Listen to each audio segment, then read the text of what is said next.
Bits and Bones, my name is Lady V, and welcome to my channel. I don't know about you, but it feels like short fiction is hot right now. Maybe it's summer, maybe it's just me, but it feels like there's a new anthology coming out every other day, and I can't help but wonder if that means that the tides have shifted away from novels, just for now, or for good. When I started writing and taking myself more seriously, I was haunted by a lot of stigma instilled in me in school, which honestly didn't make a lot of sense. Most of the works that we read for school that I liked the most were the shorter ones, like Oedipus and Animal Farm and Brave New World, which are all kind of terrible. That's just me. That's not the books. Anyway, it was instilled in us through reading and enforced essay writing just how much more important word count was than quality. And I say baloney to that. Absolute bullshit. But I wanted to look at an article that I wrote and my thoughts on being a short story writer in a novel world, because if you're like me, you probably felt discouraged from pursuing what you were more naturally inclined towards because of word count. And I'd like to put it out there that you're not alone, and hopefully validate you a bit not to care about page count over quality density, if you know what I mean. So here's my little article on what it's like being a short story writer in a novel world. A pursuit once discouraged has now become lucrative. The planting of a seed. At what age did you decide to be a writer? It oft comes young, in a rush of excitement prompted by the thrill of another writer's words, ideas, story. A seed plants deep.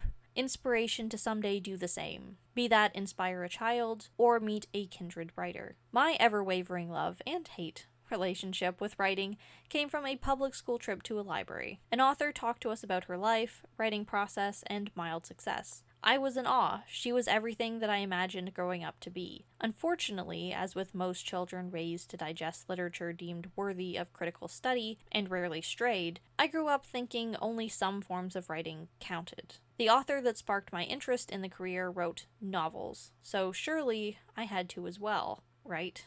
Splitting the worth of literary genres. Short story writers and poets alike are isolated by the classical literature bubble that still holds the educational system hostage. Poets are thrown Shakespeare and told that the highest form of poetics is found in rhyme and meter, not to mention they're expected to conform to the dictionary, which Shakespeare certainly did not. His heart fracted and corroborate. Shakespeare, Henry V, Act 2, Scene 1. Short story writers are given works like The Lottery by Shirley Jackson and told how powerful the writing is because of the time it was written and the personality behind it. It felt intimidating and not worth my time pursuing writing in a genre that already had its best of slots taken. Aspiring short form writers were made to feel that there was only one way to make a name in the modern market, and it wasn't ours. Solution or compromise? So, what was the solution? Novels, of course. Novels continued to stay relevant to reader demographics. Novel readers are willing above all others to invest more into reading because novels are long and come in series, aka multiple purchases, and therefore are more willing to invest in the authors. My teachers sprinkled in novels written within the last few years as a means to keep children engaged. Long-form text needed a hook to stay hip and relevant, whereas writers included towards short stories did not get that courtesy. The analytical text given to students about short writing they were expected to study are often longer than the piece itself. I thought the only way I could grow up and be a successful writer was to write and traditionally publish a novel. Does any of this feel familiar to your experience? You may be a writer like myself, inclined to a genre outside classic English studies that never gave yourself a chance. Don't give up.